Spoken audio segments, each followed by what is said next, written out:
University మంచి భవిష్యత్తు కోసం తెలుగు విద్యార్థులు ఇష్టపడే యూనివర్సిటీ. కాల్ 9059052378 9059052379.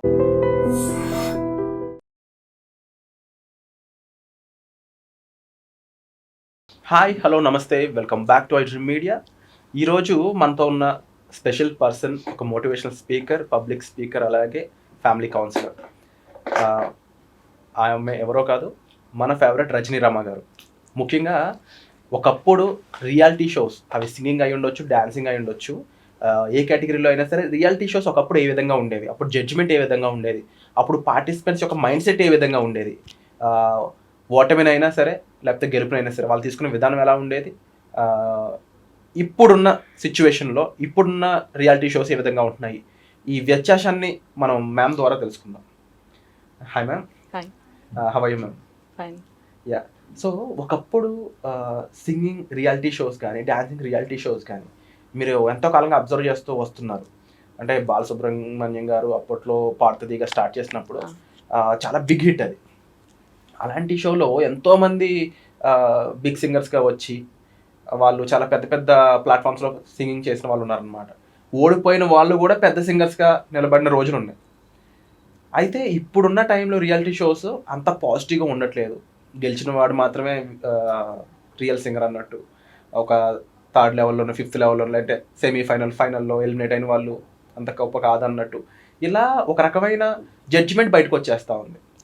రీసెంట్గా సింగర్ ప్రవస్తి విషయం చూసుకున్నా కూడా ఓటమిని ఆమె తీసుకోలేకపోయిందా, లేకపోతే నిజంగానే ఆమె విషయంలో ఏదైనా తప్పు జరిగిందా, ఇలా చాలా చాలా విషయాలు కన్ఫ్యూజింగ్గా ఉండిపోయినాయి అనమాట. యాజ్ ఎ అనలిస్ట్గా మీరు చెప్పండి, అసలు ఏం జరిగింది? ఇది నాకు తెలిసి ఒక 30 సంవత్సరాలు పైబడి ఇది పాడుతా తీగ బాలసుబ్రహ్మణ్యం గారితో ప్రారంభించబడి చాలా అంటే సూపర్ హిట్గా నిన్న మొన్నటి వరకు నడిచింది. మీరు ఇలా అడుగుతుంటే నాకు ఒక అబ్బాయి గుర్తుకొచ్చాడు, అర్జున్ అని చెప్పి from United states of America. Okay. అక్కడ పుట్టిన అబ్బాయి, అక్కడ పెరిగిన అబ్బాయి. మేబీ అతను తమిళియన్. అతను టాపర్గా నిలబడ్డాడు ఒకసారి. అయితే అతను స్టార్టింగ్ బిగినింగ్ ఎపిసోడ్ నుంచి లాస్ట్ విన్ అయ్యే వరకు కూడా అతను చాలా గ్రేట్గా పాడాడు అనమాట. అంటే ఎక్కడ ఫస్ట్ ఎపిసోడ్లోనే నా వరకు నేనైతే ఇతనే విన్ అవుతాడు అనుకున్నా. ఖచ్చితంగా అతనే విన్ అయ్యాడు. ఇప్పుడు కూడా నేను ఫ్యాన్ అబ్బాయికి. అయితే మనకి మళ్ళీ వచ్చి ఎక్కడ పాడలేస్తాను. అంటే పెర్ఫార్మెన్స్ అనేది ఎంత టఫ్ కాంపిటీషన్ ఇవ్వాలన్నమాట. ఆ పెర్ఫార్మెన్స్ కూడా అంత ధీటుగా ఇస్తూ రావాలి. ఇస్తూ వచ్చినప్పుడు ఎక్కడ కూడా మనకి ఎవరు ఇది కాదు అని అనలేరు. ఇతను బాగా పాడలేదని కానీ, ఇతన్ని ఏదో ఒక వంకతో తీద్దామని కానీ, లేకపోతే ఒక ఎపిసోడ్లో బాగా పాడాడు, ఒక ఎపిసోడ్లో డౌన్ అయ్యాడు అన్నది కానీ ఎక్కడ ఆ అబ్బాయి చూపించలేదు. అయితే ఆ రోజులు వేరు. అప్పుడు కాంపిటీషన్లో కూడా ఎక్కువ మంది వచ్చేవారు కాదు. ఇప్పుడు వచ్చినంత మంది అప్పుడు అంత లేరనే చెప్పాలి. ఒక సెలెక్టివ్ ఒక గ్రూప్ పిల్లలు, ఒక గ్రూప్ ఏమో యంగ్స్టర్స్ అట్లా ఉండేది, ఒక గ్రూప్ మిక్సింగ్గా ఉండేది, యంగ్స్టర్స్ ప్లస్ కొంచెం 35+ వాళ్ళలాగా. ఒక 5-6 సంవత్సరాల క్రితం వరకు కూడా నాకు తెలిసి బాగా నడిచింది. ఇప్పుడు కూడా నడుస్తుంది, కాదని అనలేము. అయితే ఏంటంటే అప్పట్లో ఉన్న గురువులు ఎవరైతే ఉన్నారో, అంటే జడ్జెస్గా వస్తూ ఉంటారు కదా. ఒకసారి నాకు తెలిసి ఆయన రామలింగేశ్వరరావు గారు ఒక ఆయన ఉండేవారు, జొన్న విత్తుల కదా, ఆయన జడ్జిగా ఉన్నప్పుడు కూడా నేను చూశాను. అంటే వాళ్ళు జడ్జి చేసే విధానము, పిల్లల్ని ఎంకరేజ్ చేసే విధానము, వాళ్ళని అనునయించే తీరు, వాళ్ళ తప్పుల్ని ఎన్నే తీరు, అంటే నువ్వు తప్పు చేస్తున్నావు అనే చెప్పే తీరు, ఆ తప్పుల్ని సరిచేసే తీరు, నెక్స్ట్ ఎలా ఉండాలి అనే తీరు చాలా బాగా చెప్పేవారు. ఇప్పుడు కూడా చెప్తున్నారు కానీ కొంచెం తేడా ఉంటుంది. అప్పుడు ఏంటంటే మనసు పెట్టి ప్రతి ఒక్కళ్ళు గెలవాలి. ఇప్పుడు 10 మంది పార్టిసిపెంట్స్ ఉన్నారు, 10 మందికి ఈక్వల్గా ఎంకరేజ్మెంట్ ఇస్తూ ఉండేవారు. అంటే నా అబ్జర్వేషన్. అంటే జడ్జిమెంట్లో జనరల్గా ఫేవరెటిజం అనేది ఉంటుందంటారా? అంటే మరి చెప్పచ్చో లేదో ఉంటుంది. అంటే చెప్తున్నాను కదా, టఫెస్ట్ కాంపిటీషన్ ఇస్తే ఎవ్వరూ అసలు నిలవలేరు అనమాట. అర్జున్ అనే అబ్బాయి అలా ఇచ్చాడు. అంటే రజనీరమ్మ గారు, అందరికీ సింగింగ్లో నాలెడ్జ్ ఉండదు యూజువల్గా ఆడియన్స్లో కానీ. ఎందుకు ఈ పాయింట్ చెప్తున్నానంటే, జడ్జిమెంట్ ఇచ్చినప్పుడు అది కరెక్టా కాదా తెలుసుకునే నాలెడ్జ్ ఆడియన్కి లేనప్పుడు అక్కడ ఏం జరిగిందని మనం స్పష్టత ఇవ్వలేం. ఎందుకు అంటే మైన్యూట్ డీటెయిల్స్లోకి వెళ్ళిపోయినప్పుడు ఇద్దరు సింగర్స్ ఈక్వల్గా పోటీ పడుతున్నప్పుడు ఏ విధంగా ఉంటుంది జడ్జిమెంట్ అనేది. యాజ్ ఏ సింగింగ్ నాలెడ్జ్ ఉన్న పర్సన్ మీరు కాబట్టి మిమ్మల్ని అడుగుతున్నాను ఈ క్వశ్చన్. కరెక్ట్, మంచి క్వశ్చన్ వేశారు. ఇప్పుడు కొంతమంది పార్టిసిపెంట్స్ ఉన్నారు, ఎవరో ఒకళ్ళిద్దరు తీసుకుందాం పోనీ, కొంతమంది వాళ్ళ పేరెంట్స్ కూడా సంగీతంలో బాగా నిష్ణాతులైన వాళ్ళు ఉన్నారు. వాళ్ళే సంగీతం నేర్పి వాళ్ళే ఒక స్థాయిలో నిలబెట్టిన వాళ్ళు ఉన్నారు పిల్లలు. అలాంటి వాళ్ళ పిల్లలు కూడా కాంపిటీషన్లో పాల్గొంటున్నారు. మీరు చెప్పినట్టు సంగీత జ్ఞానం లేని వాళ్ళ పిల్లలు కూడా కాంపిటీషన్లో పాల్గొన్నారు. అప్పుడు యాజ్ ఎ జడ్జి మీకు ఏమనిపిస్తుంది? సంగీత జ్ఞానం ఉన్న వాళ్ళు బహుశా కొంచెం ఉంటుందేమో అనుకొని మీరు జడ్జిమెంట్ ఇచ్చేటప్పుడు చాలా జాగ్రత్తగా ఇస్తారు. అంటే సంగీత జ్ఞానం తెలిసిన వాళ్ళు అక్కడ ఉన్నప్పుడు కాస్త మనం వాళ్ళ పార్టిసిపెంట్కి మనం చాలా జాగ్రత్తగా మాట్లాడి చాలా జాగ్రత్తగా తప్పులు ఎన్నకుండా ఉంటాం. ఎందుకంటే అవతల వాళ్ళు కూడా నిష్ణాతులు అక్కడ, సంగీత విద్వాంసులు. మరి యువతల వాళ్ళ పిల్లల తరఫు నుంచి అలాంటి వాళ్ళు లేనప్పుడు వీళ్ళకి తప్పులు కొంచెం ఎక్కువ పట్టగలుగుతారు. ఓకే, నా అనాలిసిస్ ప్రకారం. అంటే రజనీరమ గారు అబ్జర్వ్ చేసినప్పుడు ఈ సింగింగ్ రియాలిటీ షోస్లో కొంతమంది కాస్త హెవీగా నోట్స్ పలకడం కానీ హై పిచ్లో పాడడం ఇవన్నీ ఈజీగా చేసే వాళ్ళు కొంతమంది ఉంటారు. కొంతమంది కష్టపడుతూ ఉంటారు అలాంటి ప్లేసుల్లో. యూజువల్గా జడ్జిమెంట్లో ఈ పాయింట్స్ని ఏ విధంగా నోటిఫై చేస్తూ ఉంటారు? జడ్జెస్ అనే వాళ్ళు వాళ్ళ జడ్జిమెంట్ ఇస్తున్న టైంలో ఇంకా ఎటువంటి పాయింట్స్ ఎక్కువగా నోట్ చేస్తూ ఉంటారు సింగింగ్కి సంబంధించి? ఇప్పుడు మీరు పాతకాలంలో సుశీల గారిని తీసుకోండి, మొన్నటి వరకు ఆవిడ పాడారు. తర్వాత జస్ జానకి గారు, నాకు తెలిసి వీళ్ళు కదలరు, స్టాట్యూస్ లాగా నుంచుని పాడతారు. కొంచెం అవలీలగా అసలు ఒక మొహంలో కానీ చేంజెస్ కానీ నుంచున్న తీరులో కానీ ఒక చెయ్యి కానీ ఏమి కదలవు వాళ్ళకి. కానీ ఎటువంటి రాగాలు పలికించారు వాళ్ళు, ఎటువంటి నీలీల పాడేద దేవా అని ఎస్ జానకి గారు ఆనాడు పాడిన పాట. ఆ పాటను ఎలా మెలికలు తిప్పి ఎలా కదిలించి ఎలా నీళ్ల ప్రవాహంలాగా ఎలా ఉంటుందంటే ఆ కళ్ళు మూసుకుని వినాలి ఆ సాంగ్ని. ఇప్పటికీ ఎవర్ గ్రీన్ సాంగ్ అది. మరి ఆ పాట ఆవిడ కదలకుండా పాడారు. అలాగే సుశీల గారు కూడా ఒకళ్ళని మించి ఒకళ్ళు హేమాహేమిల్లాగా పోటీ ఉండేది వాళ్ళ మధ్యన. వాళ్ళిద్దరూ సమానంగా నిలిచారు. మరి ఇప్పుడు మీరు దీన్ని మీరు దృష్టిలో పెట్టుకుని మిగతా సింగర్స్ని గుర్తు తెచ్చుకోండి, ఎంతమంది అలా నుంచుని పాడుతున్నారు.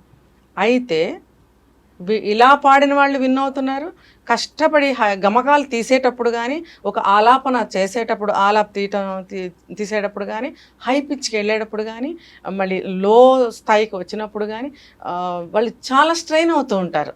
కళ్ళు గట్టిగా మూసేసుకోవడము, బాగా తల ఊపేయడము, చేతులు తిప్పి అంటే చెయ్యి ఎలా తిప్పితే గొంతు ఎలా తిప్పాలి అనే ఒక మైండ్లో ఫిక్స్ అయినప్పుడు మన చెయ్యి ఇలా తిప్పుతున్నప్పుడు గమకాన్ని ఇలా తిప్పడం దానికి అలవాటు పడి ఉంటారు వాళ్ళు.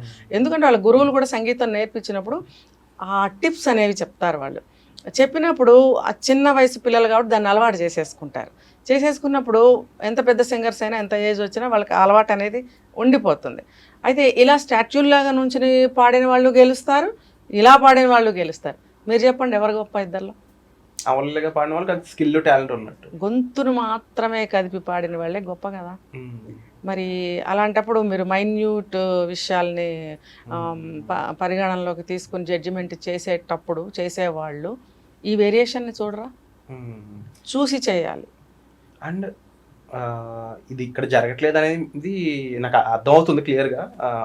ఆ స్కిల్ ఆ టాలెంట్ ఉన్న వాళ్ళకి కాస్త ఇక్కడ లోపమానంగా వాళ్ళని పక్కన తప్పిస్తున్నట్టు అది చాలా ఆడియన్స్ స్టేట్మెంట్స్ అయితే ఇస్తూ ఉన్నారు. మన కామెంట్ సెక్షన్లోనే ఎన్నో వచ్చాయి.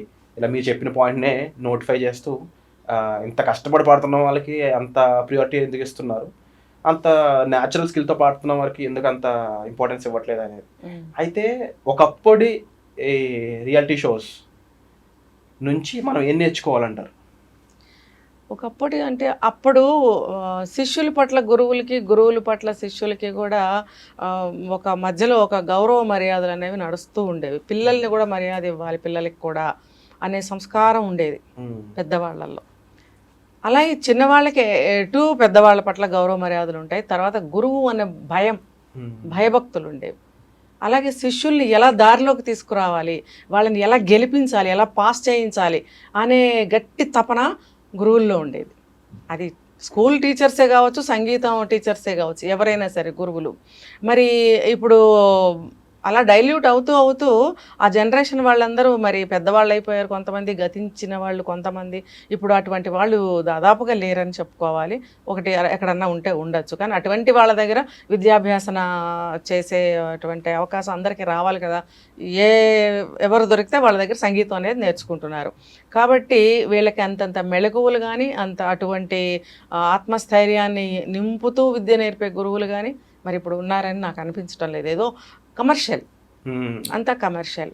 సో తప్పకుండా మీరు పాయింట్అవుట్ చేసిన ప్రతి విషయం కూడా ఆడియన్స్కి ఒక మంచి అవేర్నెస్ అయితే కల్పిస్తుంది. అండ్ డెఫినెట్లీ అప్కమింగ్ సింగర్స్ ఎవరైతే పార్టిసిపేట్ చేద్దాం అనుకుంటున్నారో కూడా వాళ్ళందరికీ మీరు ఇప్పుడు చెప్పిన పాయింట్స్ అవగాహనలోకి వస్తే వాళ్ళు అర్థం చేసుకోగలరు ఇప్పుడున్న సిచ్యువేషన్ని. But at the same time ఇవన్నీ మారాలనే మేము కోరుకుంటున్నాము. ఈ సిచ్యువేషన్ కాకుండా జెన్యున్గా ఎవరికైతే టాలెంట్ ఉందో, ఎవరికైతే స్కిల్ ఉందో వాళ్ళకి తగిన ఆ గుర్తింపు దొరకాలనేది అయితే మనం కోరుకుందాం. ఖచ్చితంగా. ఇప్పుడు మనం ప్రవస్థిది తీసుకుంటే ఆ అమ్మాయి పాటలు కూడా నేను విన్నాను. వాయిస్ కూడా చాలా బాగుంటుంది. చాలా ఆలాపన తీసేటప్పుడు కానీ హై పిచ్లోకి వెళ్ళినప్పుడు చాలా బాగా పాడుతుంది అమ్మాయి కూడా. కాకపోతే ఏంటంటే జడ్జెస్ని మనం జడ్జి చేయకూడదు. జడ్జెస్ వాళ్ళు 3-4 ఉన్నప్పుడు వాళ్ళు ముగ్గురు కూడా యావరేజ్ తీసి, అంటే అభిప్రాయంలో కానీ మార్కుల్లో కానీ ఎలా అయినా సరే ముగ్గురిది కూడా యావరేజ్ తీసి జడ్జిమెంట్ అనేది ఇస్తారు. కాబట్టి మనం వాళ్ళని కూడా తప్పు పట్టకూడదు. ఎవరైనా సరే పార్టిసిపెంట్స్ మనం ఇంకా ఎఫర్ట్ పెట్టాలి, మనం ఇంకా కష్టపడాలి అనే దాని మీద దృష్టి పెట్టాలి. కానీ మనల్ని ఇలా అన్నారు, అలా అన్నారు, అలాగే అంటారు. ఇప్పుడు మనల్ని విమర్శించే వాళ్ళే మన శ్రేయోభిలాషులు అని ఒక తీసుకోవాలి. మనం తీసుకున్నట్టయితే అవన్నీ మనకి కనపడలేదు, వినపడలేదు అనుకుంటూ మన సాధన మనం చేసుకోవాలి. మన కాంపిటీషన్ అనేది మనం ఇస్తూ ఉండాలి. ఇచ్చినప్పుడు మన ఒక గోల్ అనేది మన కళ్ళ ముందు కనపడాలి. ఇప్పుడు పోటీదారులు అంటారు. ఇప్పుడు ఒక రన్నింగ్ కాంపిటీషన్ తీసుకుంటే లైన్గా నుంచోబెడతారు. రెడీ 1 2 3 గో అనగానే మొదలు పెడతారు. మొదలు పెట్టినప్పుడు గోల్ మీద దృష్టి ఉంటుందా, పక్కన ఎలా పరిగెత్తున్నాడు అని చూస్తాడా, లేకపోతే విజిలేసి ఆయన ఎటు చూస్తున్నాడా, లేకపోతే జడ్జి ఎవరి వైపు కాన్సన్ట్రేషన్ చేసి చూస్తున్నాడని చూస్తారా? చూడరు. మన పరిగెత్తే అతని గోల్ ముందు ఉంటుంది. ఈ అమ్మాయి కూడా ఒక స్టేట్మెంట్ అనేది రిలీజ్ చేయడం జరిగింది ఒక ఇంటర్వ్యూలో. నేను ఇకపై పాడడం జరగదు, పాడడం అని చెప్పేసి. జస్ట్ ఒక ఓటమి వల్ల ఇలాంటి డెసిషన్ తీసుకోవడం కరెక్ట్ అంటారా, లేకపోతే అది చిన్నపిల్లతనం అని చెప్పచ్చు? తెలియక ఇప్పుడు తన డెసిషన్ తీసుకోవటం వల్ల ఒకటి తను బాధపడిన దానికి నిదర్శనం. రెండోది ఏంటంటే తన ఓటమిని నిజమే నాకు చేత కాదు, నేను ఓడిపోయాను కాబట్టి ఇంకా ఫర్దర్గా పాడటానికి పనికిరానని తనే డిసైడ్ చేసుకున్నట్ట. అంటే తనకి తాను ఇంకొకసారి ఓడిపోయానని ఒప్పుకున్నట్టే కదా. కాబట్టి అలా కాదు. గెలిపోవటంలో ఉండవా? ఉంటాయి. ఇప్పుడు 10th కానీ ఇంటర్ కానీ ఎందుకు పెడుతున్నారు బోర్డ్ ఎగ్జామ్స్? ఎవరైతే నిష్ణాతులో వాళ్ళు ముందుకు వెళ్ళడానికి అర్హులు కాబట్టి అక్కడ ఫిల్టర్ చేస్తారు. ఇది కూడా అంతే. అందుకని మళ్ళీ మనం ఎగ్జామ్ రాయకుండా కూర్చుంటున్నాము, 10th ఆపేస్తున్నామా, మళ్ళీ రాస్తున్నాం కదా. ముందు కంటే ఎక్కువ మార్కులు సంపాదిస్తున్నాం. బెటర్మెంట్ కూడా ఇప్పుడు 11వ తారీఖు 16వ తారీఖు 10th వాళ్ళకి బెటర్మెంట్ ఎగ్జామినేషన్స్. మరి వాళ్ళు మళ్ళీ ట్రై చేసుకుంటున్నారు కదా రిజల్ట్స్ వచ్చిన 10 రోజుల్లోనే. మరి అలాంటప్పుడు ఆ ప్రయత్నం అనేది చేస్తూ ఇంకా బెటర్గా మనం పెర్ఫార్మెన్స్ చేయాలి, ఇంకా నేర్చుకోవాలి, మెళకువలు నేర్చుకోవాలి, సాధన చేయాలి, ముందుకెళ్ళాలి. ఒక ఓటమి అనేది మన జీవితాన్ని డిసైడ్ చేయకూడదు అనొచ్చు. ఖచ్చితంగా ఓటములు ప్రతి అడుగులోనూ ఉంటాయి. నన్ను అడిగితే ఒకసారి ఓడిపోవాలి, 2 సార్లు ఓడిపోవాలి. ఓడిపోతే పట్టుదల పెరుగుతుంది. అరే మనం ఎందుకు గెలవట్లేదు, తెలియక ఒకసారి ఓడిపోతాము, రెండోసారి కొంచెం కష్టపడక ఓడిపోతాం, మూడోసారి ఇంకొంచెం కష్టపడాల్సిన అవసరం ఉంటుంది. అప్పుడు మనకు తెలిసిపోతుంది మనం ఎంత కష్టపడ్డాము, మనం ఎలాగా పెర్ఫామ్ చేసాము, ఎలా చదివాము అనేది తెలిసిపోతుంది. తెలిసినప్పుడు మనకే బుద్ధి వస్తుంది, ఇంకా ఎంత బాగా మనం నేర్చుకోవాలి, సాధన చేయాలి, బాగా చదవాలి, ఎగ్జామ్లో ఇంకా కాంపిటీషన్ ఎట్లా ఇవ్వాలి అనేది. అప్పుడు ఇంకా మనం పట్టుదలగా చదువుతాము, పట్టుదలగా ఖచ్చితంగా పాస్ అవుతాం. Wonderful ma'am. అండ్ తప్పకుండా మీరు చెప్పిన ప్రతి సూచనలు కూడా, సలహాలు ఇవన్నీ కూడా అప్కమింగ్ సింగర్స్ కానీ స్ట్రగ్లింగ్ సింగర్స్ ప్రతి ఒక్కరూ కూడా అర్థం చేసుకుని వాళ్ళు ఒక మంచి పొజిషన్ రీచ్ అవ్వాలని మనస్ఫూర్తిగా కోరుకుంటున్నాను. Thank you so much for the analysis. Ma'am చెప్పిన విషయాలపై మీరేమనుకుంటున్నారని తప్పకుండా మీ కామెంట్స్ని, విలువైన కామెంట్స్ని మా కామెంట్ సెక్షన్లో మెన్షన్ చేయండి. Thank you. నిజంగా ప్రస్తుతం ఉన్నటువంటి సమాజం దేనికి ప్రయారిటీ ఇస్తుంది? ఆర్థిక సంబంధాల చుట్టూ మాత్రమే తిరుగుతోంది. మళ్ళీ ఎన్నికలంగానే చాలా విరక్తి కలుగుతున్నాం. మంచి అనిపిస్తుంది కదా, లేడీస్ కూడా ఛాలెంజింగ్ జాబ్స్ చేసినప్పుడు చాలా బాగుంటది. ట్రాఫిక్ అసిస్టెంట్స్ గా నియమించిన ట్రాన్స్జెండర్స్ అందరితో సాల్యూట్ చేయించుకుంటున్నారు. ఫుడ్ డెలివరీ ఇవ్వటానికి వెళ్ళినటువంటి డెలివరీ బాయ్ అనిల్ పై కళ్ళ ముందు